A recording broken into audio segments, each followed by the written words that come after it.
आप भी मॉस्को गए थे, आप भी मॉस्को में गया। आप पुतिन जी से मिले थे ना?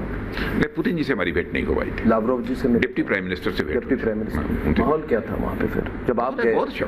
आप भी तो कितनी विदेश यात्रा करते हैं, इतने सार्वजनिक जीवन में आपने कितना कुछ देखा है, तो क्या लग रहा है आपको, फर्क क्या लग रहा है? जो हमें अभी कहा जा रहा है कि अगले 10 साल में हम टॉप 3 इकोनॉमी, 5 साल में top 3 economy, global economy, global leader. हम नहीं कह रहे, ये तो हमारी बहुत सारी जो फाइनेंशियल फर्म्स हैं, इंटरनेशनल फाइनेंशियल फर्म्स हैं, वो दावा कर रही हैं कि इसमें वर्ल्ड में फास्टेस्ट ग्रोइंग इकोनॉमी किसी की है तो भारत की है, और इस पॉसिबिलिटी को बिल्कुल रूल आउट नहीं किया जा सकता कि 2027 आते आते भारत दुनिया की टॉप इकोनॉमी की साइज को लेकर दुनिया की टॉप 3 कंट्रीज में खड़ा हो जाएगा।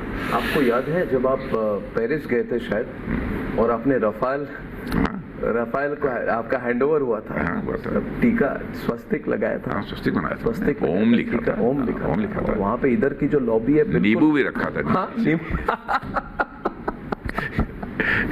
बहुत अच्छा किया था, बहुत अच्छा किया था।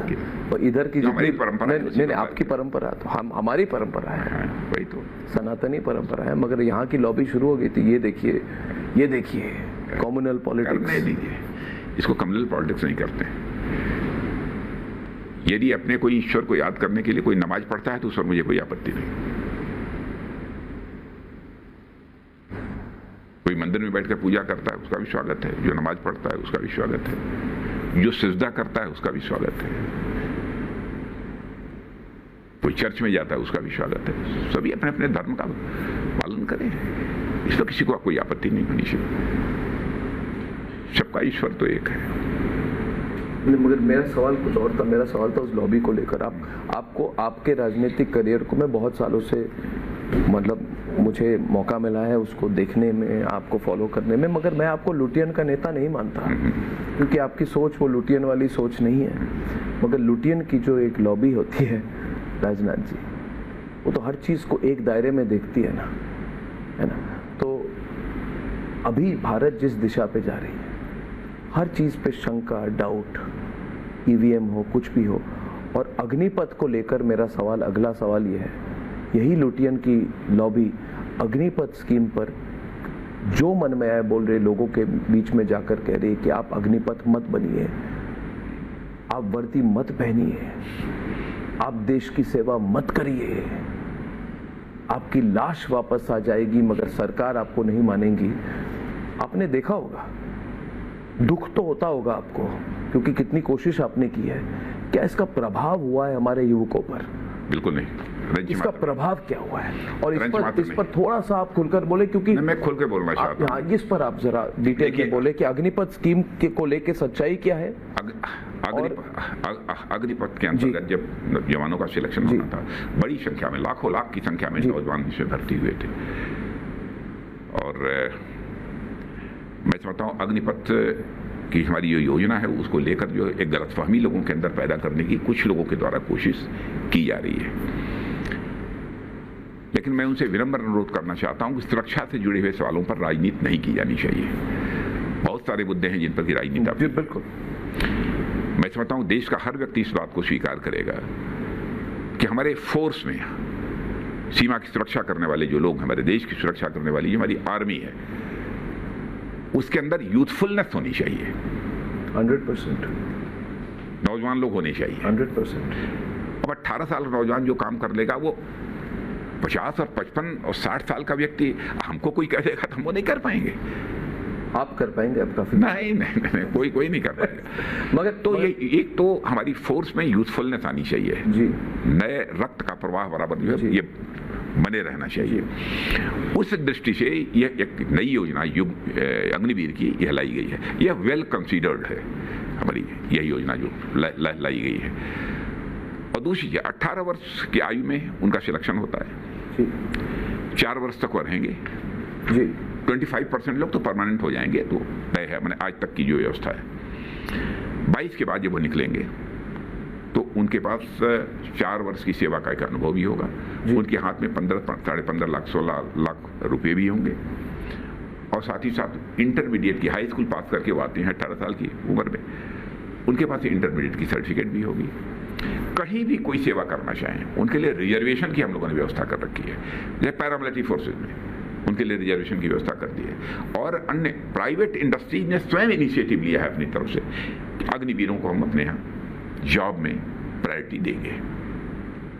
और भी हम लोगों की कोशिश है कि अन्य सारे विभागों में, जैसे हमारी ये पब्लिक सेक्टर जो इंटरप्राइजेज हैं, पब्लिक सेक्टर यूनिट, उनको प्रायोरिटी मिलेगी इसमें। हाँ है, कर दिया है, रिजर्वेशन का प्रोविजन कर दिया है। और ये कहीं कोई छूटा होगा तो उसमें भी करेंगे। अगर ये जो विपक्ष है वो कह रही है कि जैसे किसी युवक को आपने 22 साल में आपने उनको मतलब वो सर्विस छोड़ के निकल गए और उसके बाद 4 साल जिसने हाथ में बंदूक रखी है उसको बहुत डेंजरस होता है, उनको बिल्कुल डेंजरस नहीं होता। मैं समझता हूँ उसके देशभक्त के ऊपर सवालिया निशान लगा रहे हैं कांग्रेस के लोग, ये ऐसा कह रहे हैं। उसकी इंटीग्रिटी पर क्वेश्चन मार्क लगा रहे हैं, उसकी सत्यनिष्ठा पर, उस नौजवान की सत्यनिष्ठा पर ये लोग प्रश्न चिन्ह लगा रहे हैं। और मैं अपोजिशन के दोस्तों से कहना चाहता हूं, इस प्रकार की नकारात्मक राजनीति से बाज आइए। इसका प्रभाव हुआ है, जितने नंबर आते हैं, जितने नंबर लोग आते हैं भर्ती के लिए, का कम हुआ है? अरे क्या, बहुत बहुत इतनी, कोई आंकड़े बताएं आप हमें? नहीं, मैंने आप समझिए कि लाखों की संख्या में लोग आए, लाखों की संख्या में आए लोग, कोई कमी नहीं है। और मैं तो बराबर बात करता रहता हूँ, मैंने जो हमारे आर्मी में अग्निवीर हैं, एयरफोर्स में भी हैं और नेवी में भी हैं, लड़के लड़कियाँ सब सारे वो बेहद खुश हैं और अपने भविष्य को लेकर वह पूरी तरह से आश्वस्त हैं। देखिए, अनावश्यक सुरक्षा से जुड़े मुद्दों को भी एक राजनीतिक लाभ और हानि के नजरिए से यह विपक्ष देख रहा है। मैं विनम्रता से पूर्वक यह सुझाव उनको देना चाहिए, राजनीति करिए तो राजनाथ जी, केवल सरकार बनाने के लिए मत करिए, देश बनाने के लिए राजनीति करिए। राजनाथ जी, आप दिल्ली, बहुत सारे मुद्दे हैं, उन मुद्दों पर राजनीति करिए। राजनाथ जी, ये आपने अटल बिहारी वाजपेयी जी के साथ भी काम किया है, आप मंत्रिमंडल में रहे हैं, आप नरेंद्र मोदी जी के मंत्रिमंडल में भी रक्षा मंत्री हैं, तो ये नेचुरल प्रोग्रेशन है। मतलब जो सवाल है कि बीजेपी, उस समय की बीजेपी अलग थी, अब की बीजेपी अलग है। वो अकोमोडेटिव बीजेपी थी, ये अकोमोडेटिव बीजेपी नहीं है।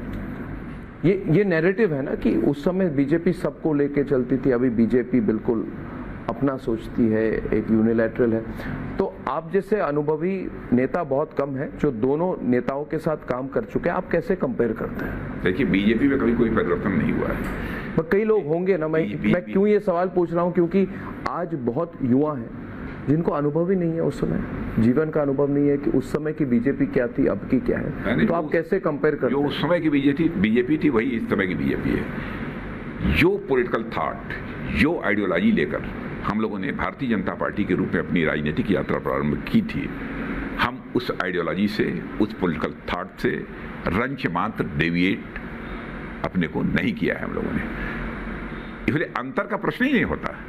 यदि कोई आइडियोलॉजिकल चेंजेज हो, हमारे कोई पॉलिटिकल थॉट में कोई परिवर्तन आया हो, तब तो हम ये मानेंगे।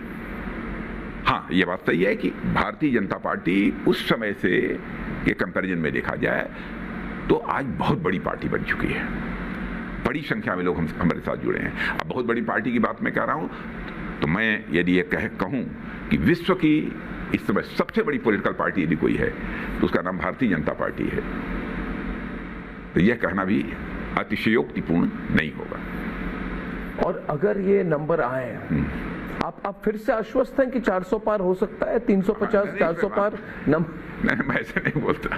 आपको क्या लग रहा है नंबर? क्योंकि मुझे तो इस बार मैं जो कुछ भी बोल रहा हूँ फर्म कन्विक्शन के साथ बोल रहा हूँ। और प्रधानमंत्री भी हर बार नंबर्स की बात नहीं करते, मगर इस बार उन्होंने खुद ये स्लोगन दी है, अब की बार 400 पार। देखा होगा, हमारे प्रधानमंत्री जो बोलते हैं वो हो जाता है।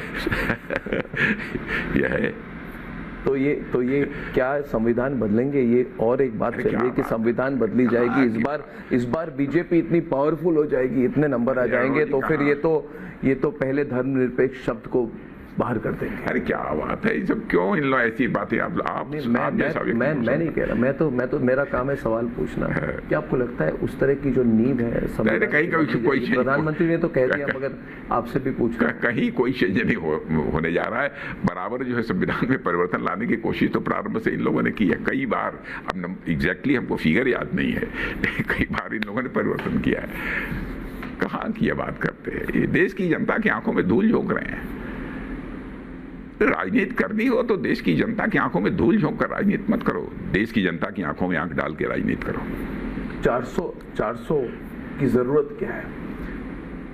अब हर चीज पर सवालिया निशान उठाया जाता है कि 400 की जरूरत क्या है, 300 से सरकार बन जाती है। 300 क्या बनने को तो 273 से बन जाएगी, 273 से बन जाएगी। जी, तो कोई जरूरत तो नहीं है अब, लेकिन आ रही है तो हम क्या करें।